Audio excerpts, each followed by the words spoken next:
Tapi kalau dikatakan banyak event di Kalsel, saya lihat tidak juga sih banyak. Tidak berani.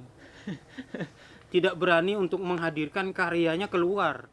Sangat-sangat terlihat itu cuma Banjarmasin, Banjarbaru. Ketika ada arus sastra, baru menulis puisi, mengirim hanya 2 atau 3 atau 5, nanti diseleksi oleh panitia. Tapi setelah itu tidak ada lagi. Atau itu hanya penyair arus sastra.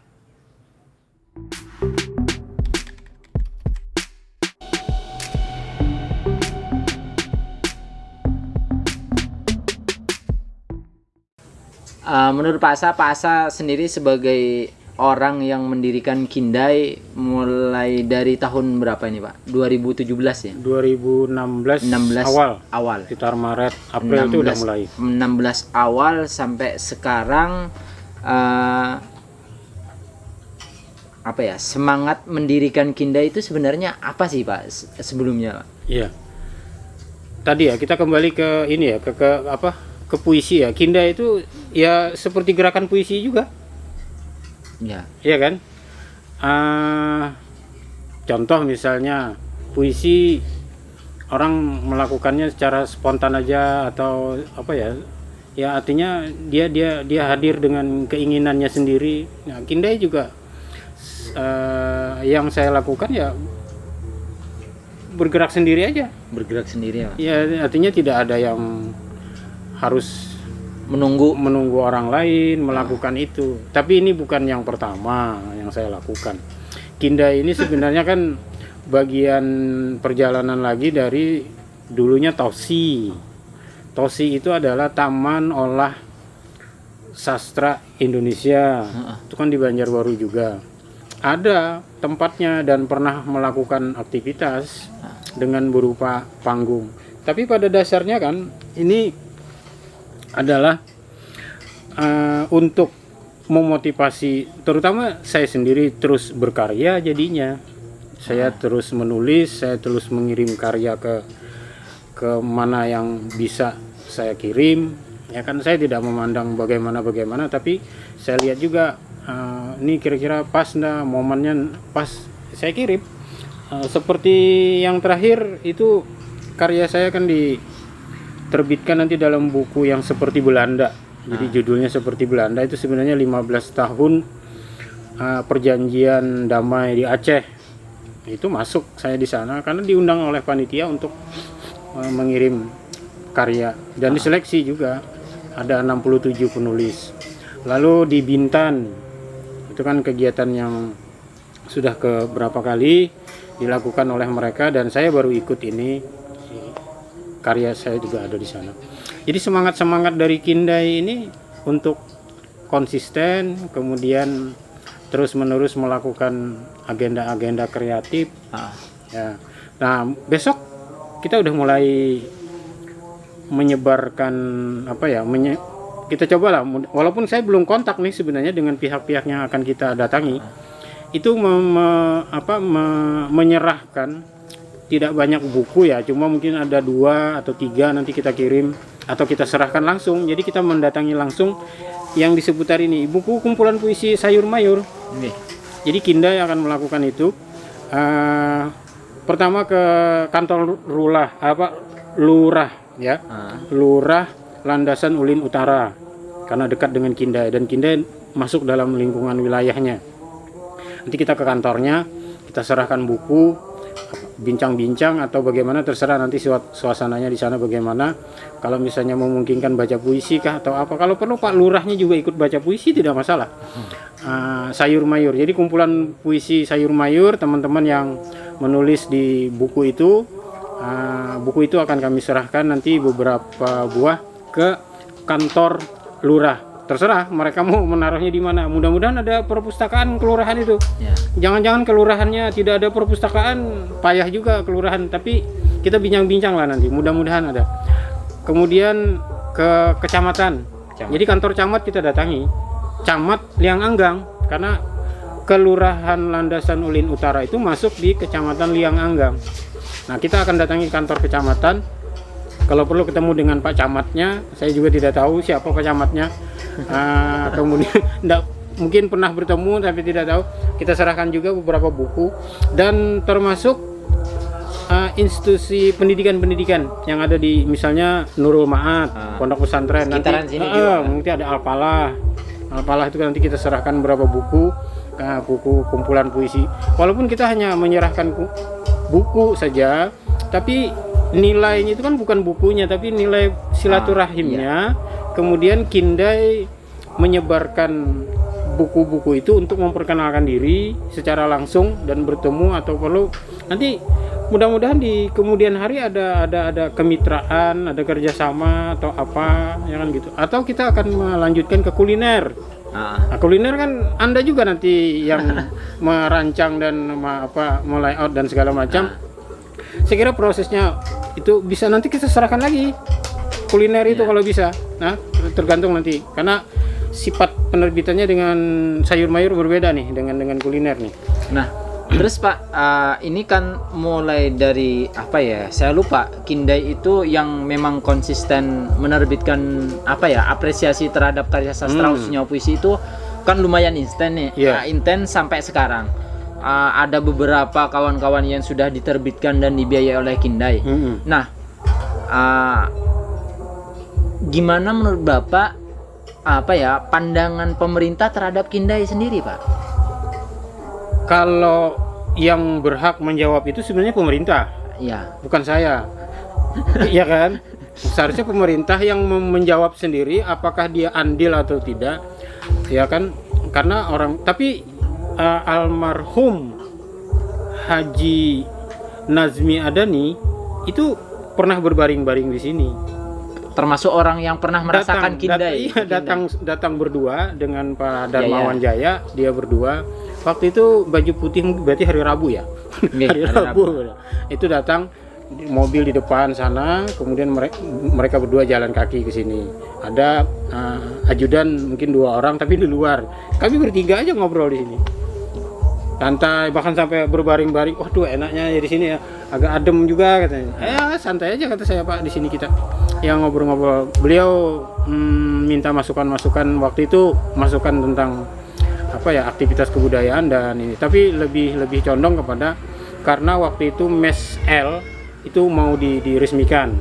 Jadi beliau tanya-tanya tentang itu, ya berjalan bagus lah. Saya kira seharusnya para pemimpin di Kalsel ini sudah harus bersikap seperti itu seharusnya. Datang ke komunitas, termasuk posisi Dewan Kesenian itu seharusnya punya kepentingan dengan komunitas. Dan komunitas kan bukan Kindai. Komunitas itu banyak lagi yang lain. Nah, Dewan Kesenian untuk menggalang aktivitas kebudayaan dan kesenian itu seharusnya Dewan Kesenian punya andil. Jangan sampai Dewan Kesenian itu menjadi seperti komunitas. Jadi posisi Dewan Kesenian itu lebih tinggi lah, derajatnya lebih bagus, lebih punya greget dia. Ya, kan banyak banyak orang pandangan bahwa Dewan Kesenian ini enggak sama halnya dengan komunitas-komunitas yang di luar. Malah harusnya kan Dewan Kesenian ini jadi rumah bagi komunitas yang di luar ini biar karena dia punya posisi yang sudah legal secara kepemerintahan, kemudian dia juga dekat dengan posisi-posisi itu yang penentu kebijakan. Jadi misalnya bidang sastra harus tahu Kindai. Bidang sastra harus tahu apa aktivitas kesastraan di Kindai. Termasuk Dewan Kesenian Provinsi. Selama ini Dewan Kesenian Provinsi apa? Benyem, nggak punya apa-apa, nggak punya orang-orangnya aja yang ada di sana, nggak bisa berbuat apa-apa. Malah cuma kayak sebatas nama aja, Dewan Kesenian aja. Bukan hanya nama, itu cuma kumpulan gudang orang-orang aja. Gudang manusia aja itu. Berarti mereka ini khususnya Dewan Kesenian ini nggak jemput bola yang ke komunitas-komunitas itu. Iya, seharusnya dia punya program dan itu dia dianggarkan. kapan dia ke komunitas mana dan berapa, itu harus ada uang. Ya termasuk Ya, orang termasuk yang ulun lihat Pak, yang sering yang instan mengeluarkan buku justru malah perpustakaan. Dewa meskipun itu memang ruang lingkupnya perpustakaan ya anu buku itu. Cuma kalau dalam dunia kesastraan paling cuma beberapa dewan kesenian itu bisa dihitung. Apalagi lebih-lebih misalnya di kabupaten kota yang lain yang memang malah padam dewan kesenian itu padam, nggak ada, anggaplah cuma ada namanya itu. Itu sebenarnya posisi-posisi yang sangat bagus, apalagi mereka punya jejaring yang bisa bermitra. Perpus misalnya, masing-masing daerah, ini masing-masing daerah ya. Yang oke lah kita bicarakan ke 13 kabupaten ini misalnya, atau 2 kota. Nah, Perpus bekerja sama dengan Dewan Kesenian mengadakan event. Nah, iya. Contoh yang bisa dilihat itu seperti Rainy Day. Tapi Rainy Day itu secara organisasi belum bermitra kepada Dewan Kesenian, karena dia hanya sifatnya orang atau antar personal. Memang yang kerja yang aktif di situ orang-orang kesenian juga banyak ikut membantu. Tetapi secara organisasi kelembagaan belum ada surat menyuratnya seperti apa. Lalu misalnya ada surat, orang Dewan Kesenian bermusyawarah dulu menyikapi surat ini seperti apa, kebijakannya seperti apa. Kalau ini tidak, ini hanya personal. Dan Rainy Day itu bagus. Beban Banjarbaru sepertinya akan selalu dituntut orang untuk setiap tahun melaksanakan. Karena almarhum wali kota Banjarbaru kemarin kan sudah menyatakan juga itu, bahwa Banjarbaru siap untuk melaksanakan setiap tahun event Rainy Day. Itu tidak main-main yang mengucapkan. Nah, sekarang bagaimana menyikapi orang-orang? Saya dengar tahun ini juga Rainy Day tetap akan dilaksanakan, tapi dengan format yang disesuaikan keadaan sekarang. Tapi tidak masalah, yang penting dilaksanakan. Ya kan, seminimal apapun tetap dilaksanakan. Misalnya ada hal-hal pokok yang tidak ditinggal. Contoh, mengumpulkan karya puisi lalu dijadikan buku antologi. Termasuk Aruh Sastra nanti rencananya, tapi konsep yang sebenarnya ini hanya isu-isu saja, bahwa tetap akan dilaksanakan. Nanti ada diskusi dengan sistem jarak jauh, sistem daring dan segala macam. Dan itu hal yang bagus saja. Cuma memang bagus sih.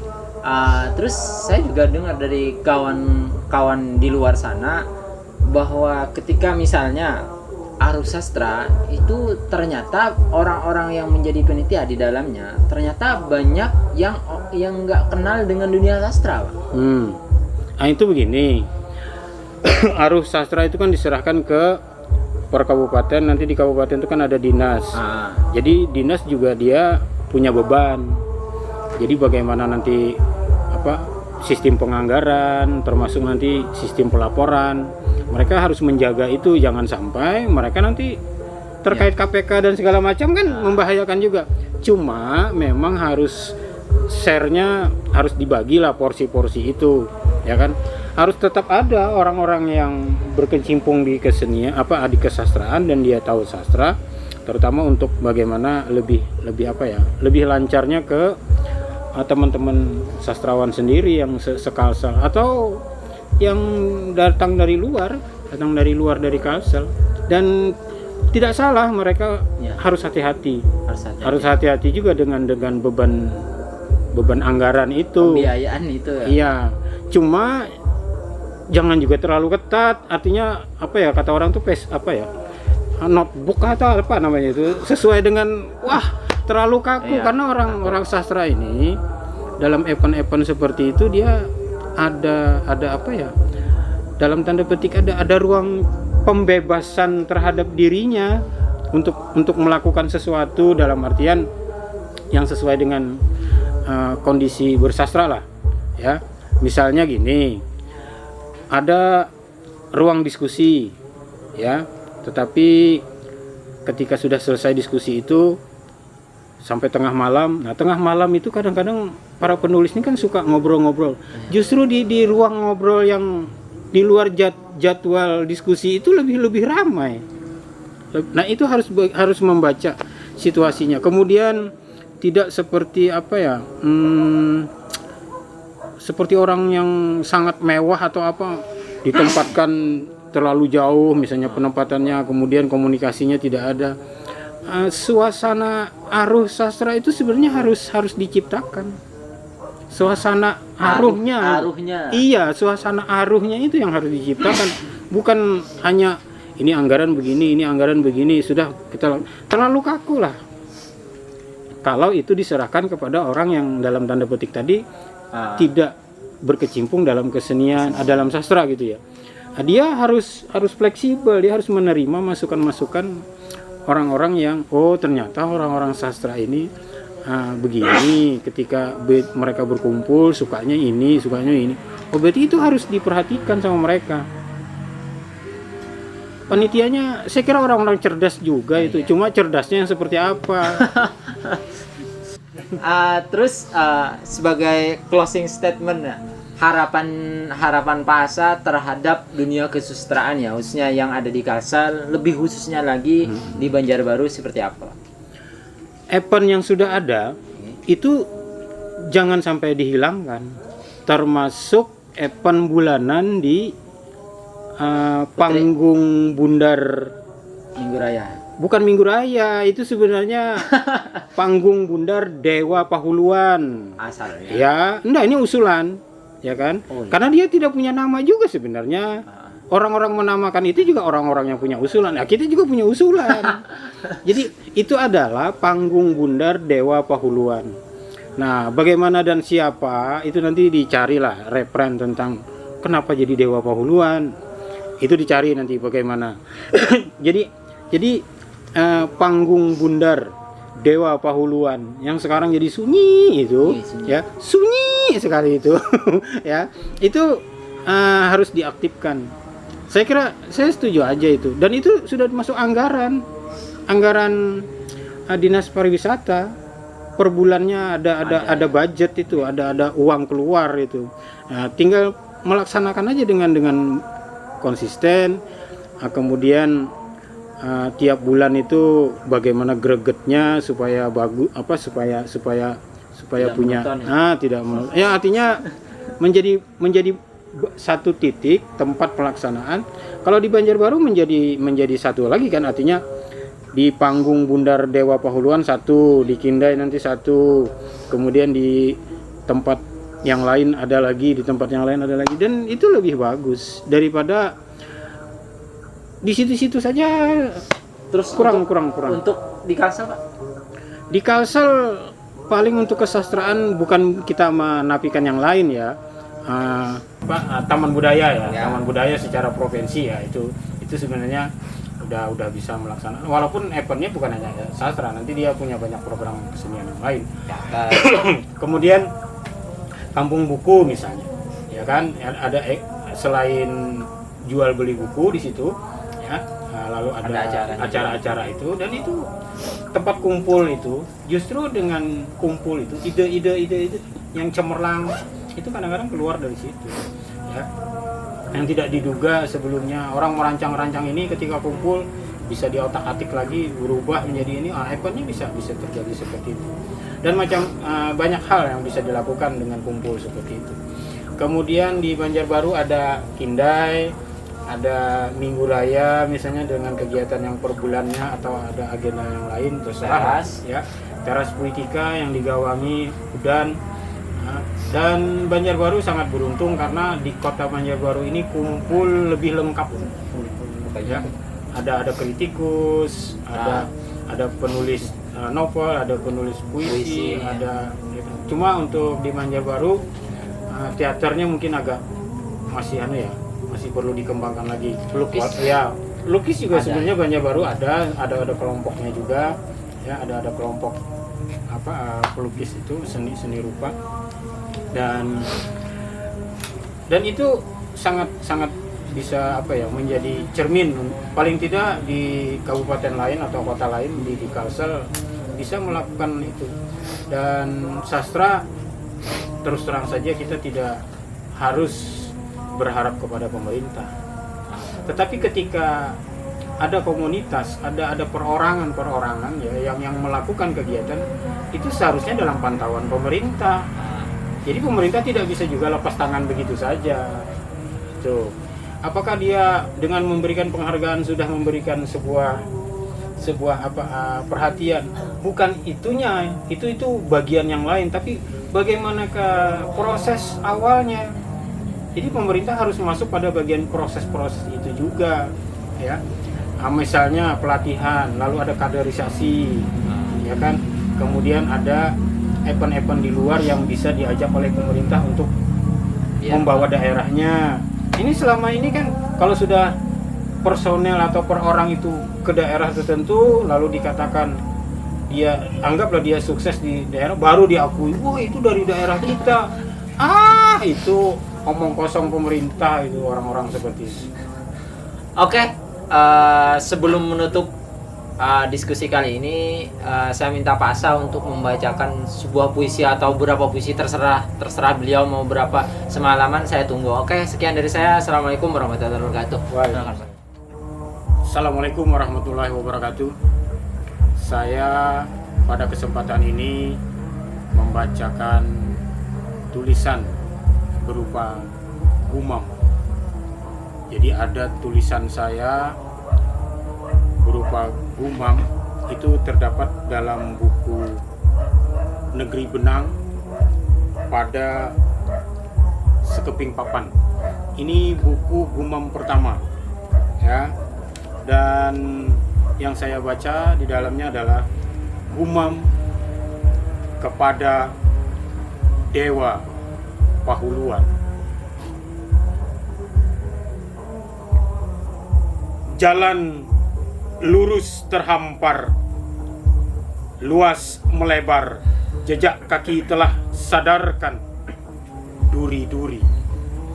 Agar segala macam wewangian adalah catatan berjuta aksara di angkasa rupa warna. Sedang apa di waktu menjelang pagi ini? Adakah yang membuat kita jadi berlompatan dari titik satu ke titik yang lain? Walau serupa, tetapi ternyata banyak juga hal lain yang belum tuntas dikerjakan. Dan sebagai salah satu dari tiang pancang di remang-remang bulan, cahaya condong ke arah pusara. Di malam-malam, banyak tetes air mata mengalir seketika. Jabat erat dan salam terus saja berduyun, membentang. Walau tidak selamanya berucap pada pemaknaan, dijelmakan bias cahaya ke padang cahaya yang lain pula. Masih adakah kegundahan ketika perjumpaan yang terlambat jarang dilakukan? Tidak. Bukan salah malam, karena saling memaafkan adalah perjalanan di tempat-tempat paling tinggi.